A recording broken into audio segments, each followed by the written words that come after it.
Pa u principu controlling nije taj koji planira u svakom slučaju. Controlling je tu da taj proces, da njime upravlja i da učini sve da taj proces bude razumljiviji,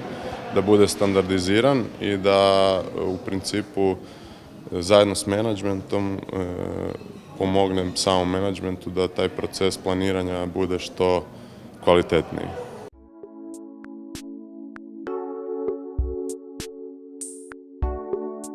Pa to apsolutno, ali mislim da tu nije Hrvatska nešto sad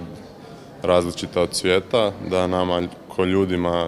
ljudi smo konformisti i da nam je svaka promjena, prirodna reakcija nam je otpor na promjenu. Ono što tu zapravo je zadaća kontrolinga, da je uključi logiku i svoje znanje, ali svakako i empatiju i osjećaje koje taj sustav ima ka promjenama i da zapravo taj početni otpor pretvori u pozitivnu energiju koja će kasnije rezultirati sa svakako uspjehom novog promijenjenog sustava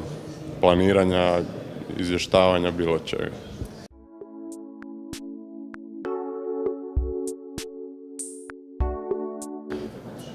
Pa u principu najvažnije karakteristike su da taj proces bude standardiziran i upravo zbog ovog prošlog što smo rekli o otporu, znači da bude zajedno napravljen u suradnji sa korisnicima tog procesa i